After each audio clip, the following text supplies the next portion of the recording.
Bon, la question d'avant la Cour était si la France a une obligation sous la Convention européenne des droits de l'homme de modifier sa législation pour permettre une adoption par le second parent dans cette situation. Et la réponse de la Cour aujourd'hui a été non, pas encore. Il n'y a pas eu assez d'évolution dans la législation des 47 pays du Conseil de l'Europe. Il est vraiment regrettable que la Cour européenne se soit cantonnée à une analyse de la situation finalement assez conformiste, puisqu'elle n'a pas voulu retenir le fait que si le parent social Valérie G avait pu se marier avec la mère de l'enfant Nathalie D, eh bien, elle aurait pu adopter cet enfant. Donc, lorsque l'on est hétérosexuel et que l'on peut se marier, on a la possibilité d'adopter l'enfant du conjoint sans aucune difficulté, alors que lorsque l'on est homosexuel, on n'a pas cette possibilité puisque la voie du mariage est fermée. Certes, cet arrêt de la Cour européenne qui est réellement une grande déception, eh bien maintenant il faut donc en tenir compte et dire que au fond si les familles homoparentales en France veulent que la loi change et qu'elle change rapidement, cela ne pourra venir que d'un changement législatif, ce qui suppose évidemment que l'on change de président de la République, puisque, comme vous le savez tous, Nicolas Sarkozy s'est déclaré opposé au mariage et à l'adoption par tous les couples, alors qu'à l'inverse, François Hollande ou Eva Joly ont déclaré très clairement s'engager pour le mariage et pour l'adoption. Donc je terminerai en disant aux 3,5 millions d'homosexuels qui vivent en France aujourd'hui que s'ils veulent un changement sur le territoire français, ils doivent voter à gauche et que c'est la seule manière pour eux de ne plus être considérés comme des sous-citoyens, des citoyens de seconde zone qui n'ont pas les mêmes droits que tous les autres et dont les enfants sont encore discriminés sur le territoire français. La question est maintenant une question législative en France. Et ce qui est important en France, c'est de regarder les voisins. Qu'est-ce qu'ils font les pays voisinants. Donc, cette famille aurait accès à cette adoption au Royaume-Uni, en Finlande, en Suède, au Danemark, en Allemagne, aux Pays-Bas, en Belgique. Prochainement, il y a un projet de loi au Luxembourg, en Espagne. Alors, pourquoi la France s'obstine à ne pas modifier sa législation?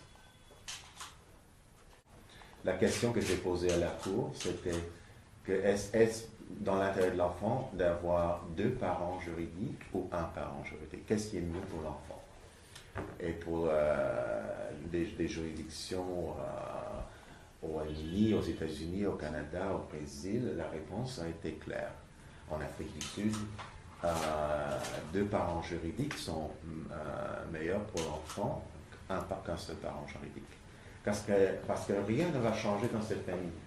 Là, l'enfant reste là, mais dans cette situation d'incertitude juridique vis-à-vis sa deuxième mère sociale.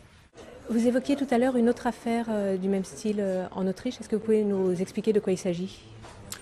C'est une affaire similaire. Il s'agit de 2 femmes lesbiennes qui élèvent l'enfant d'une des femmes. Et en Autriche, l'adoption par le parent social est ouverte aux concubins hétéros, mais pas aux concubins de même sexe. Donc, dans ce dossier, il y a une discrimination directe fondée sur l'orientation sexuelle, qui est une situation plus facile pour la Cour. En France, c'était plus compliqué parce que, en se comparant avec un couple marié, il s'agissait d'une discrimination indirecte. Vous représentiez un certain nombre d'ONG. Quel est le rôle des ONG dans ce genre d'affaires ? Les ONG peuvent démontrer l'importance de l'affaire et apporter une expertise sur le droit comparé, sur des faits sociaux, par exemple des études sur les enfants élevés par les mères lesbiennes, etc. Des informations que des fois les seules requérantes et leurs avocats ne peuvent pas donner à la cour. Les clientes qui ont vraiment le sentiment alors que c'était pour elles le dernier recours, elles ont donc vraiment le sentiment que la Cour européenne n'a absolument pas tenu compte de l'intérêt de leur fille. Parce que je rappelle que leur fille aujourd'hui est un enfant qui n'a qu'un seul parent sur le plan juridique. C'est-à-dire que ce parent, s'il vient à décéder, eh bien, elle perd absolument toute protection juridique. Or, la Cour n'a absolument pas tenu compte de cette caractéristique. Elles étaient vraiment très tristes, très consternées. Elles avaient évidemment des larmes dans la voix. Parce qu'en fait, je suis certaine, et d'ailleurs parce que moi aussi, j'avais ce désir de gagner pour que enfin soit reconnue une égalité de droit pour cette petite fille qui aujourd'hui a 12 ans et qui vit au sein de ce couple de femmes, mais qui juridiquement n'a qu'un seul parent. Et vraiment, leur ressenti et cette déception pour leur fille qui est vraiment moins bien protégée juridiquement qu'un enfant élevé par un couple hétérosexuel.